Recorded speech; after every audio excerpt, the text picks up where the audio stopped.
ہمارے معاشرے میں ایک بہت زیادہ بات رائج ہے کہ مجھے میری بہنوں نے بخش دیا, مجھے میری بہنوں نے چھوڑ دیا. اب آپ کہہ رہے تھے کہ میری بہنوں نے مجھے چھوڑ دیا, میں نے تو کچھ نہیں کہا تھا ان کو.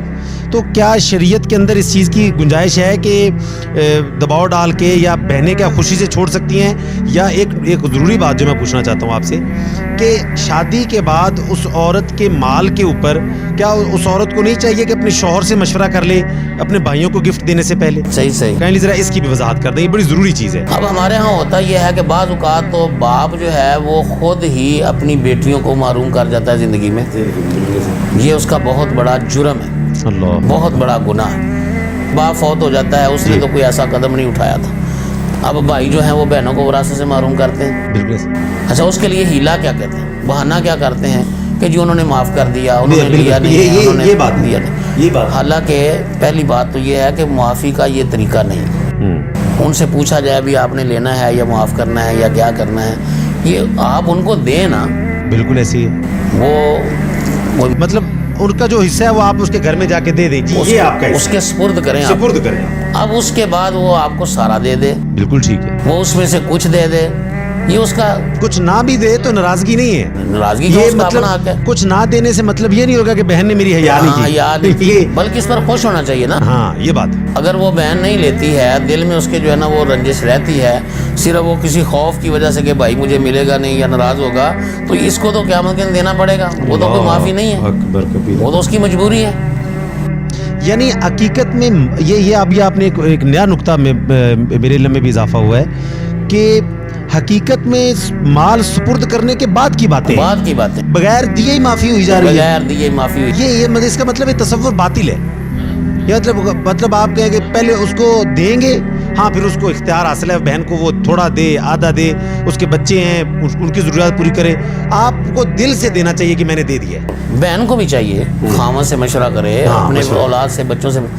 دیکھیں وہ اپنے بھائی کو خوشنودی کے لیے چھوڑ دیتی, اس کے بچوں کو ضرورت ہے. اب بچے اپنے ماموں سے ناراض ہو جائیں گے کہ بھی اس نے ہمیں نہیں دیا. وہ اس کا خاوند اپنی بیوی سے ناراض ہو جائے گا کہ بھی ہمیں تو خود ضرورت تھی, تو نے جو ہے نا وہ لے کے کیوں نہیں آئی ہے, تیرا حق بھی بن رہا تھا. اب اس کے گھر میں کتنا بڑا فساد اور کتنی بڑی خرابی ہوگی.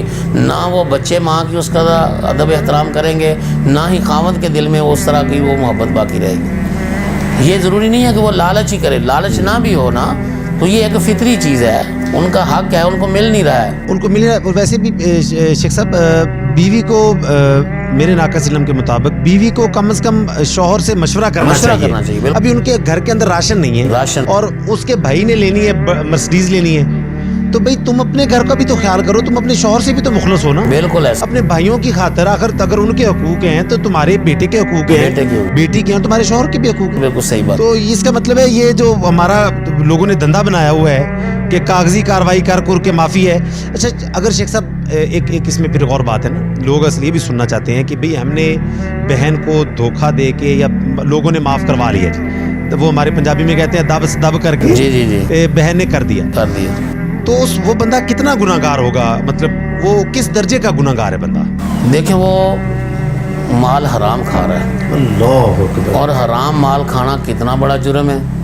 یعنی اس میں کوئی دو رائے نہیں ہے, وہ حرام کھا رہا ہے. حرام کھا رہا ہے نا, حرام کھا رہا ہے. اللہ. دیکھیں ایک آدمی نے چوری کر لی, ڈاکہ ڈال لیا, رشوت لے لی, یہ حرام ہے. حرام ہے, بالکل حرام. تو دوسرے کا حق غصب کر جانا یہ حلال کیسے ہو جائے گا؟ اللہ. اس کا مطلب یہ ہے کہ جس طرح کی وہ چیزیں حرام ہے نا, یہ بھی حرام ہے. یہ بھی حرام. پھر جو بھی اللہ تعالیٰ نے حرام کر دیا کسی دوسرے کا حق, اس پر سزا بھی بڑی رکھی. اور حرام مال کھانے کی کتنی بڑی سزا ہے.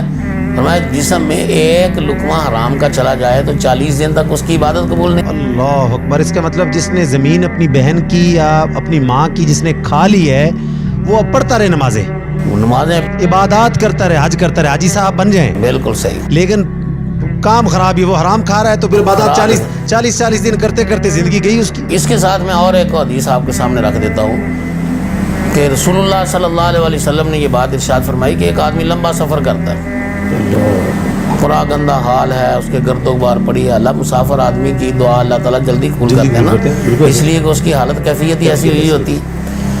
لیکن فرمایا اس نے ہاتھ اٹھائے ہیں اور بڑی گرے آزاری کے ساتھ اللہ سے منتیں کر رہا ہے, ترلے مار رہا ہے, لیکن اللہ تعالیٰ فرما رہے ہیں کہ بھئی تیرا تو کھانا بھی حرام ہے، اللہ تیرا تو پینا بھی حرام ہے، تیرا یہ لباس ہے یہ بھی حرام ہے، بلکہ فرمایا غزیت بالحرام، تو پلا ہی حرام سے ہے، اللہ اکبر، تو اللہ تیری دعا کو کیسے قبول کرے گا؟ بہت بڑی بات. اب اس کا مطلب یہ ہے کہ جو حرام کھا رہا ہے اس کی عبادت نہیں ہے، دعا نہیں ہے، تو کیا فائدہ؟ کیا فائدہ زندگی کا؟ یہ بہت بڑا جرم ہے.